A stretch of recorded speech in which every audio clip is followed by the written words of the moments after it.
Mario Rivadulla presenta Teledebate con Ramón Reyes y Alex Jiménez. Informativo, orientador, veraz. Muy buenas noches, sean bienvenidos a Teledebate y Noticias 16.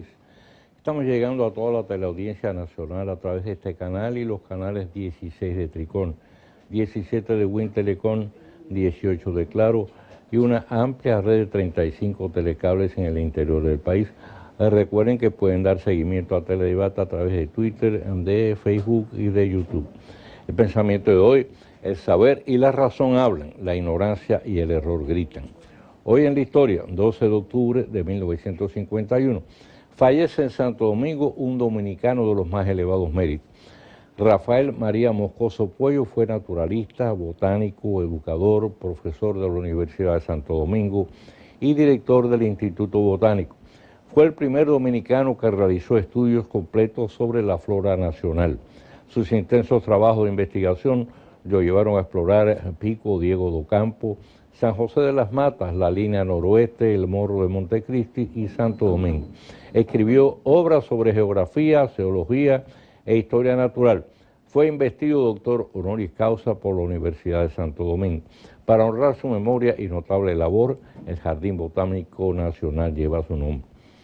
Tirando a fondo, según detalla el presidente de la Cámara de Cuentas, el organismo debiera fiscalizar y auditar el 80% del presupuesto nacional. En total son 7.288 instituciones del Estado, 5.975 asociaciones sin fines de lucro y 393 ayuntamientos y distritos municipales, cuyo manejo financiero debiera pasar por los ojos vigilantes de los auditores de la Cámara. Sin embargo, la estrechez de fondos con que se maneja, la falta de software y la carencia de vehículos apenas le permite cubrir el 34% de ese total. Es también la razón que aduce el timonel del organismo por la que no se ha podido completar el trabajo de auditoría de las distintas obras realizadas por la Odebrecht, en todas las cuales el Estado ha tenido que desembolsar una sustanciosa cantidad superior a lo presupuestado, que en total se estima pudiera llegar o sobrepasar los 1.300 millones de dólares. Al presente, la Cámara dispone de un presupuesto de apenas 654 millones de pesos.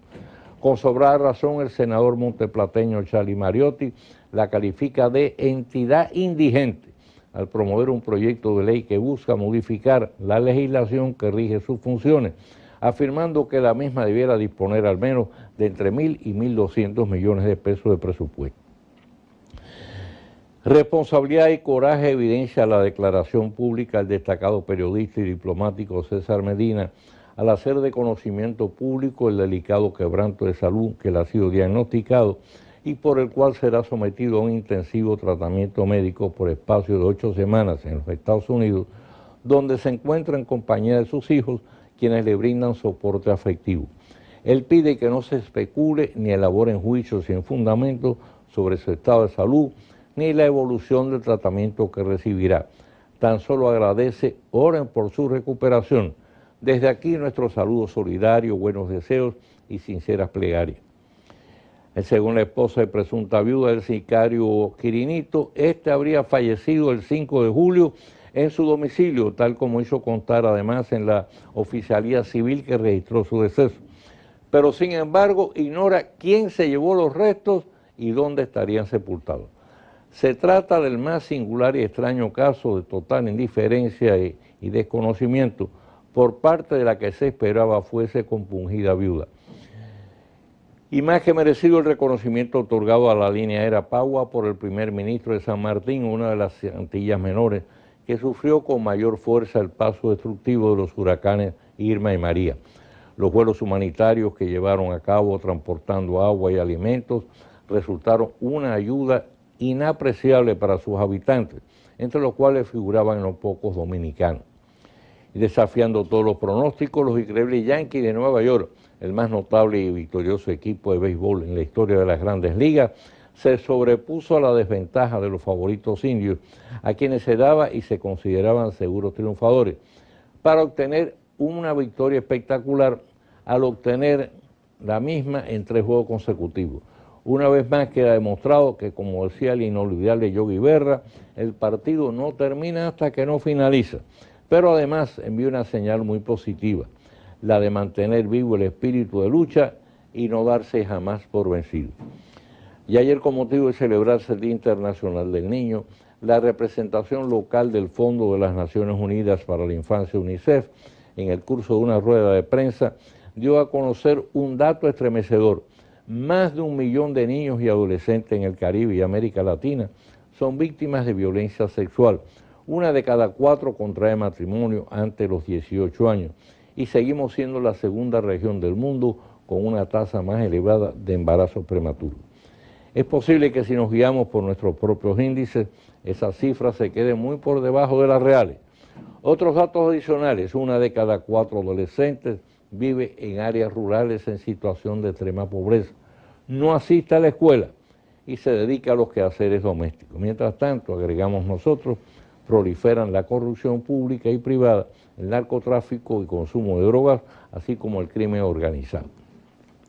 El jefe del gobierno español, Mariano Rajoy, ha dado un plazo terminante de 5 días para que los cabecillas del minoritario Movimiento Separatista de Cataluña aclare si insiste en la ilegal declaración de independencia, a todas luces violatoria del Estatuto Constitucional.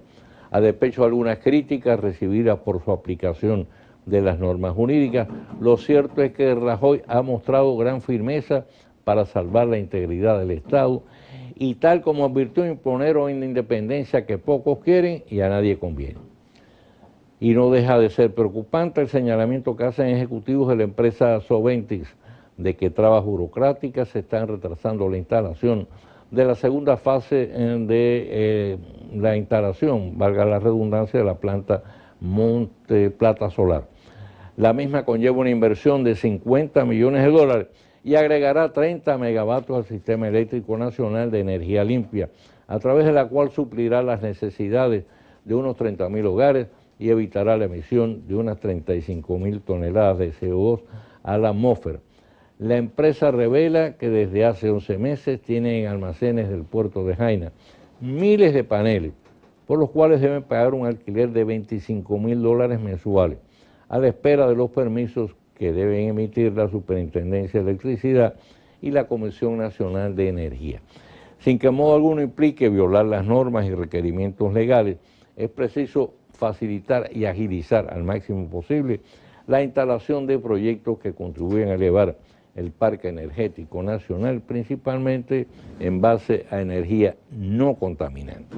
Vamos a hacer la pausa. Cuando regresemos, ya vamos a tener con nosotros al licenciado Yojair Abreu de la DIDA. Recuerden que hoy, como todos los jueves, es jueves de la Seguridad Social. Todos los afiliados y los no afiliados también a la Seguridad Social, tanto en el área de pensiones como de salud, podrán expresar sus inquietudes, sus quejas, hacer sus denuncias, pedir orientación a través de nuestros teléfonos que estarán en pantalla, y podrán hacerlo desde el interior sin cargo. Hacemos la pausa y retornamos.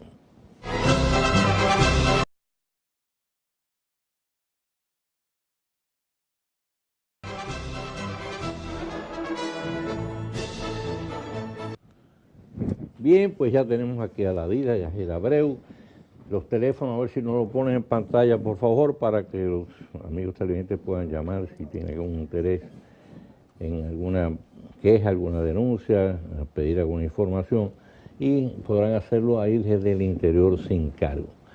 Era, ¿cómo van las cosas por allá por la DIDA? Buenas noches. Bueno, pues por la DIDA las cosas van bien hasta ahora. Siempre con muchas reclamaciones. Siempre con muchas reclamaciones, eso mismo iba a decir, siempre con mucha queja de los afiliados, denuncias, el afiliado desorientado sobre sus derechos, sus deberes, siempre recibiendo quejas a diario. Cada día aumenta la cantidad de afiliados que van a la DIDA, tanto a la central como a las oficinas locales. De igual forma, aparte de la parte presencial, que es que va el afiliado a hacer sus quejas, también aumentan lo que son las asistencias vía telefónica y aumentan también las asistencias que se dan vía correo electrónico. es decir, que vamos evolucionando con más quejas de afiliado, a pesar de que el afiliado en tiempo atrás tenía menos conocimiento, o sea, ahora tiene más, y de igual forma, al parecer se está creando lo que es la cultura de reclamo, y eso es lo que se quiere, que el afiliado conozca sus derechos, conozca sus deberes y conozca que hay una entidad que lo defiende y lo orienta y que puede ir a quejarse o a recibir alguna información sobre lo que es la seguridad social. Mira, a esta semana se han producido dos noticias que en este caso tienen que ver con la seguridad social. Una de ellas es la doctora Bobadilla, ¿no? La doctora Mariela Bobadilla, que es la presidenta de la Sociedad Dominicana de Reumatología, una profesional de un extraordinario nivel y con un conocimiento fundamental de todas las enfermedades que tienen que ver con artritis, con padecimientos reumáticos, etcétera, lupus, bueno, toda una serie de ese tipo de enfermedades. Ella está planteando, y creo que tiene mucha razón, dice que en este caso las enfermedades reumáticas debieran ser incluidas dentro de la clasificación de enfermedades catastróficas en el caso de la seguridad social. En el caso de ya esas enfermedades están consideradas de alto costo por parte del Ministerio de Salud Pública, pero en el caso de la seguridad social no. Sin embargo, produce una serie de daños increíbles, de perjuicios, tanto a la persona porque puede llegar inclusive a crear invalidez. Pero además de eso, cuando esa persona crea invalidez, pues lógicamente ya deja de ser un ente productivo, o sea que se produce también un efecto económico, ¿no? Entonces, ahora mismo está en proceso de modificación la ley de seguridad social. Por ejemplo, una propuesta de ese tipo pudiera ser acogida por la vida, porque ustedes lógicamente han estado haciendo propuestas en todo este proceso de modificación de la ley. ¿Pudiera ser acogida por la vida? Ciertamente, con relación vamos desde un principio, con relación al Ministerio de Salud Pública, ellos sí tienen el listado donde se encuentra este tipo de enfermedades, pero con relación al Plan Básico de Salud no está como una enfermedad de alto costo. Realmente la sugerencia que está haciendo la doctora actualmente pues puede ser acogida, siempre y cuando se evalúe por la comisión correspondiente del Consejo Nacional de la Seguridad Social, quien evalúa, hay una comisión que es quien evalúa el catálogo de procedimientos, de medicamentos, de enfermedades y estos. Y sí, yo entiendo que podría ser, o más bien en representación de la DIDA, acogida para que sea incluida dentro de lo que es el Plan Básico de Salud como una enfermedad de alto costo. Ciertamente lo que usted dice es así, estas enfermedades hacen que el paciente tenga que incurrir en gastos muy costosos que quizá no tenga en el momento. Sí, ella señala precisamente que hay una serie de avances ahora en el tratamiento de las enfermedades reumáticas que permiten, en este caso, detener el proceso, lo cual es muy importante. Sí, no, y mientras más va avanzando la medicina, mientras la medicina va evolucionando más, se van insertando nuevos mecanismos para los médicos implementar, y eso requiere costo que muchas veces quien tiene que cargar con ellos cuando no está cubierto es el mismo afiliado, que no es lo que se busca ni es lo que se quiere. ¿Por qué? Porque este afiliado se supone que le descuentan. Se supone que hay un sistema que debe velar si esta persona está afiliada por la protección de este afiliado. Sí, el problema es, fíjate, que la seguridad social hay que entenderla como un servicio, no como un negocio. Claro. Ese es el problema, o sea que lógicamente con esto no que en modo alguno podemos nosotros promover que los prestadores de servicios solo en este caso pierdan dinero, porque eso es imposible. Pero hay que buscar en ese caso un equilibrio entre que entienda que se trata de un servicio y que por tanto el nivel de lucro no puede ser igual que el de un negocio corriente cualquiera. Y al mismo tiempo, bueno, pues hay que ampliar lo más posible la cobertura a la seguridad social, que en definitiva el propósito es ese, es decir, que los afiliados reciban la mayor cantidad de protección. Sí, claro, eso es lo que se ha venido buscando desde hace ya unos años atrás, con relación a la modificación del catálogo y con relación también a lo que es la modificación y la nueva reforma que usted muy bien lo mencionó en principio, sobre la ley de seguridad social. Pero ahora lo que yo te quería plantear, o mejor dicho, me pedía preguntarte lo siguiente. Dentro del proceso de la modificación de la ley de seguridad social, ¿ustedes han estado haciendo aportes, sugerencias? Claro que sí, nosotros pues nos envían lo que cuando se hace un bosquejo de esa reforma a todas las entidades del sistema le envían ese proyecto de ley, sí, ese proyecto de reforma. Y nosotros, claro que como institución damos nuestras opiniones y esas opiniones son enviadas. Claro que si todas las entidades del sistema pues dan sus opiniones, que la cojan o no, pues ya claro, es una cosa.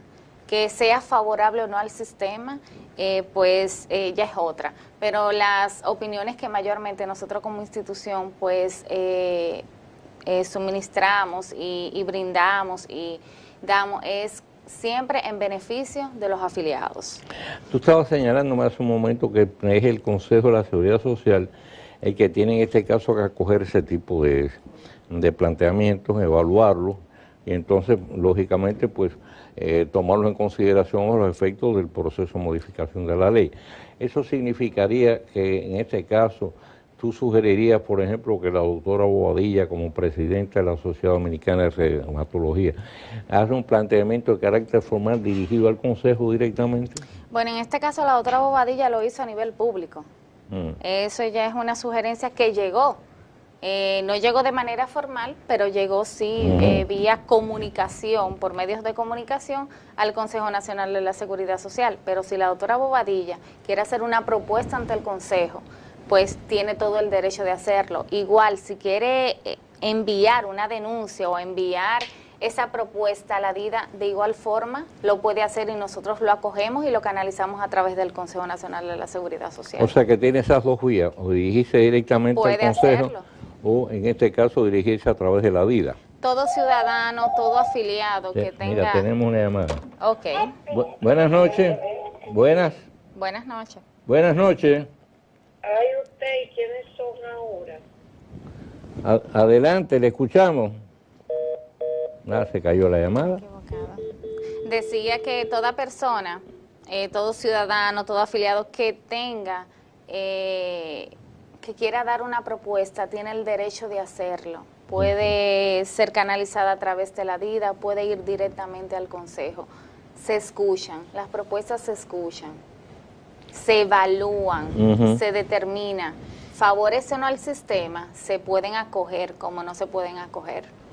Porque ella estaba señalando, con lo que tú mencionabas hace un rato, hay una serie de avances que se han producido en el tratamiento de esta enfermedad, como prácticamente en todas las enfermedades. La medicina ha avanzado de manera muy acelerada. Sí. Pero en la medida que avanza también los procesos se vuelven más costosos. Así mismo avanzan los costos. Entonces, es muy importante, porque antiguamente la enfermedad reumática parece que no tenía prácticamente ningún tipo, tenía alivio, pero no tenía solución, sino que era un proceso progresivo, la persona iba cayendo en un estado de invalidez. Y por lo que ella señala ahora, parece que hay toda una serie de avances que permiten detener la enfermedad. O sea, usted padece de reuma, pero con estos tratamientos usted detiene que evita que la enfermedad progrese. Y entonces usted se puede ir manejando, se puede ir es decir, sobreviviendo en esas condiciones y mantenerse en unas condiciones de vida útil, ¿no?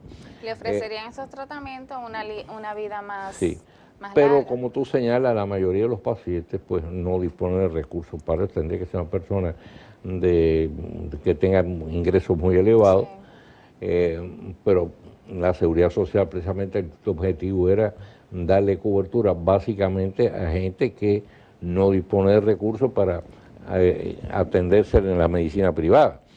Entonces, por eso ella está planteando que se incluya como una enfermedad de alto costo o enfermedad catastrófica. Con la finalidad de que el tratamiento pues sí entre dentro de lo que es el $1.000.000 de enfermedades catastróficas y así el afiliado pues no tenga que incurrir en un mayor gasto.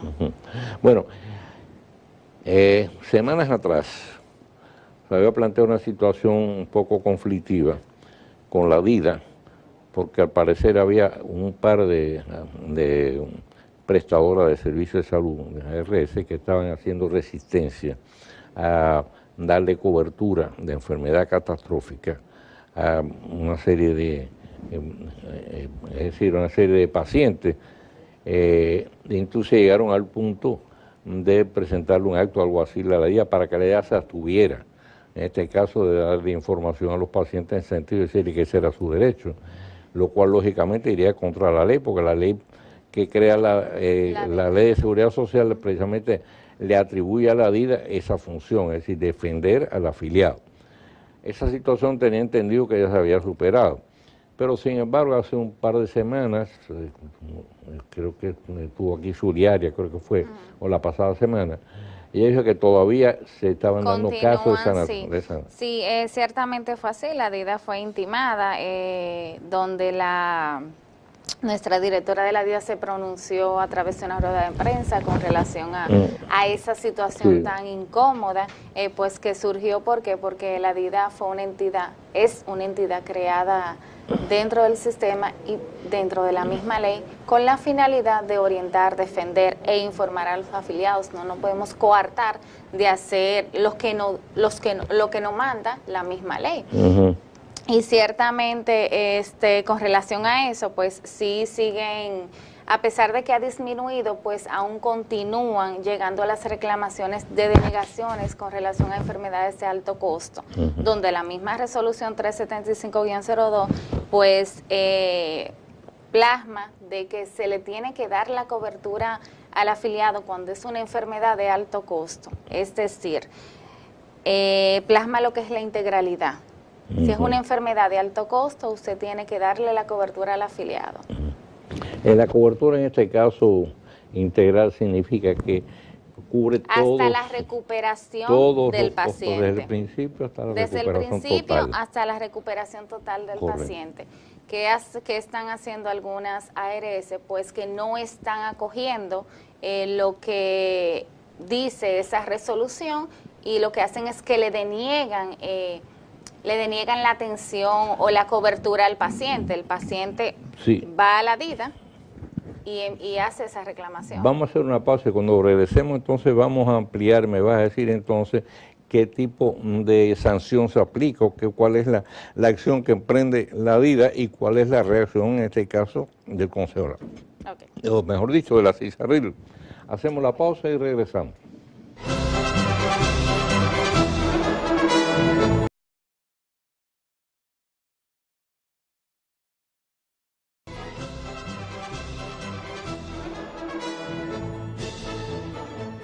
Bien, Yajera, en el otro segmento habíamos terminado y habíamos dejado interrumpido el tema pendiente de ARS que a pesar de que ha habido una resolución reiterada en relación con las llamadas enfermedades de alto costo, siguen negando la cobertura. En ese caso, ¿cuál es el proceso? Es decir, yo soy un paciente, tengo una enfermedad de alto costo, me niegan la cobertura integral, ¿qué hago yo? Pues el proceso es el siguiente: si ya usted ha solicitado su cobertura o está en una prestadora y le han solicitado la cobertura y la ARS le deniega ya sea el procedimiento o el medicamento de alto costo, pues el afiliado se dirige a la DIDA. Puede ir de manera personal, como puede hacerlo vía telefónica, como puede también enviar un correo electrónico con los documentos para hacer la reclamación. Hay afiliados que cuando van a hacer la reclamación de que la ARS le está denegando ya sea el medicamento o un procedimiento, que ellos también solicitan concomitantemente lo que es la carta de no cobertura. ¿Por qué? Porque esa reclamación nosotros la mandamos a la Superintendencia de Salud y Riesgos Laborales con la finalidad de que se evalúe e informando y notificando que la ARS X le está negando la cobertura a ese afiliado. Pero mientras se realiza esa reclamación, mientras se realiza el trámite, en ocasiones hay afiliados que solicitan la carta de no cobertura para que Salud Pública o alguna otra entidad del Estado pues le dé la ayuda. Sí, porque el paciente se puede agravar en ese proceso. Exactamente, entonces mientras se va haciendo el trámite, mientras se va haciendo es demorado la el trámite. reclamación, en casos, hemos tenido casos en que se ha demorado la respuesta, en que nos respondan a nosotros, se ha demorado el caso. Esos casos nosotros los trabajamos con carácter de urgencia mayormente. ¿Por qué? Porque cuando se habla de enfermedad de alto costo, no debe esperar. Porque Claro. se supone que el paciente se encuentra en un estado vulnerable en el momento. Como se encuentra en un estado vulnerable en el momento y lo que necesita lo necesita con urgencia, ya sea un medicamento o un procedimiento, nosotros lo tratamos con carácter de urgencia. El caso se envía a la Superintendencia de Salud y Riesgos Laborales. En lo que la Superintendencia de Salud y Riesgos Laborales pues no da respuesta, pues hay afiliados que solicitan la carta para ellos hacer su gestión, lo cual del todo no está bien, porque quien debe dar la cobertura es la ARS. Correcto. Ahora, yo me planteo lo siguiente, si uno estuviera en esa situación y como consecuencia eso se le agrava la condición y puede inclusive hasta fallecer la persona, me imagino que la ARS en ese caso es pasible de una demanda por daños y perjuicios. Pero claro que sí. Porque es responsable de esa situación. Claro. O sea, primero obtener el fallo definitivo de que tenía que darle la cobertura y no se la dio, y segundo, en base a ese fallo, decir, bueno, ahora usted me tiene que indemnizar a los parientes o lo que sea por los daños o la Pero yo me voy más lejos. Si la persona está interna y necesita un procedimiento en el momento y que el centro de salud no le realice el procedimiento al paciente, no solo los familiares pueden demandar a la ARS, también pueden demandar al centro de salud. Se supone que los médicos juran, ¿verdad? Y hacen un juramento para proteger a lo que es ese paciente y para brindarle el servicio y la atención médica en el momento que ese paciente lo requiera. Yo como centro de salud no puedo dejar a un paciente morir simplemente porque la ARS no le ha dado la cobertura. El centro de salud tiene que establecer al paciente, tiene que estabilizarlo. En lo que la ARS le da la cobertura o no, el centro de salud tiene la responsabilidad de estabilizar a este paciente. Por cierto, ahora que tú hablas de los centros de salud, parece que en este caso, pues, el procedimiento de declararse en huelga, parece que está convirtiendo en una especie de contagio. Porque ahora, con gran sorpresa mía, leí unas declaraciones, hoy precisamente el doctor Rafael Mena, que hemos tenido aquí en otras ocasiones, que es presidente de Andeclip. O sea, Andeclip es, en este caso, la Asociación de Clínicas Privadas. Entonces, él advierte ahí que como consecuencia de que los tratamientos ahora que se están aplicando en los centros médicos privados son más costosos, son más sofisticados, le llama él. Bueno, él está reclamando entonces que la cápita o la cobertura económica, en este caso que reciben, sea mayor también. Pero lo está haciendo de una forma un poco, me parece... Muy drástica. Sí, un poco drástica, porque está amenazando con paralizar en este 122 caso centros, las atenciones en los 122 centros clínicos privados que están agrupados precisamente en esa asociación. Y esa situación afectaría nada más y nada menos que a los pacientes. Que a más de 3 millones de afiliados a la Seguridad Social, que llegarían allí, entonces se encontrarían que uno porque están en la mesa de un hospital público. Mire, no solo estamos en huelga. Perjudicaría no solo a los afiliados del Sistema Dominicano de la Seguridad Social, a toda la población, porque hay personas que no están afiliadas que asisten a una clínica. Al paciente privado también. Al paciente privado también. La verdad que es una situación muy difícil para la población, porque no solo está ocurriendo con los centros privados, sino que también hay un paro en los hospitales por 48 horas. La semana que viene lo anuncian por 72. Y lo anuncian por 72 horas la semana que viene. Entonces, Está sucediendo la situación con los hospitales, ¿verdad?, del pueblo y también con los centros de salud privados. Bueno, ¿Y quién es el más perjudicado, como usted bien lo dice? Los ciudadanos. y fíjate, no solo eso, mandaron médicos militares a los hospitales, en este caso, por brindar atenciones.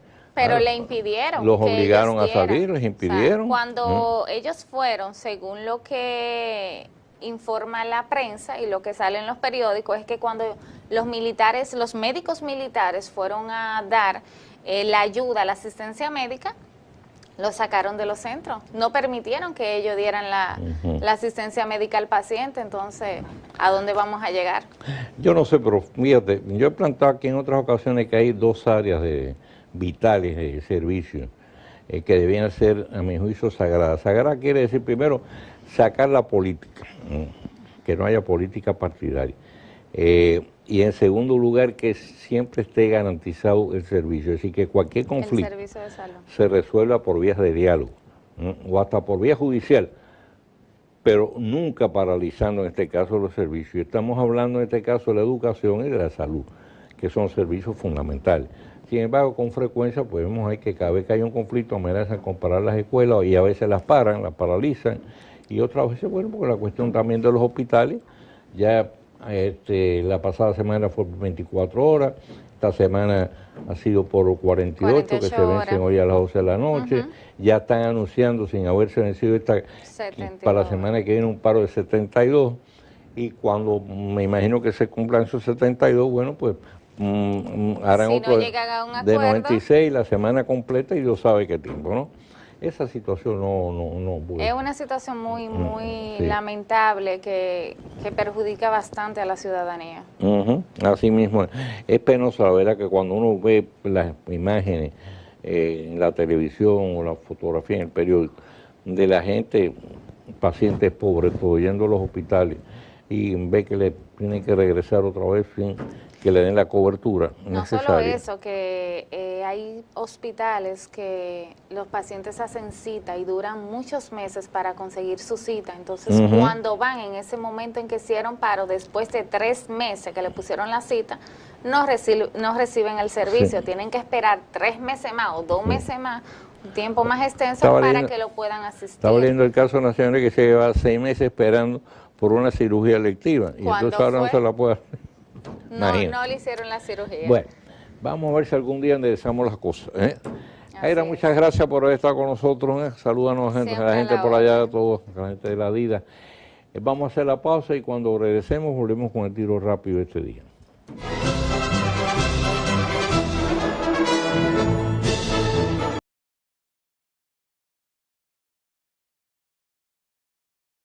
Con Mario Rivadulla.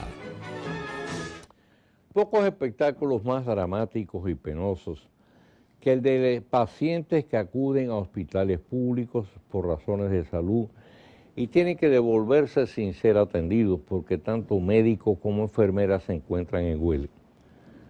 No necesariamente se hallan en riesgo de muerte, pero padecen quebrantos molestos, a menudo dolorosos, que por falta de atención y medicamentos pudieran agravarse.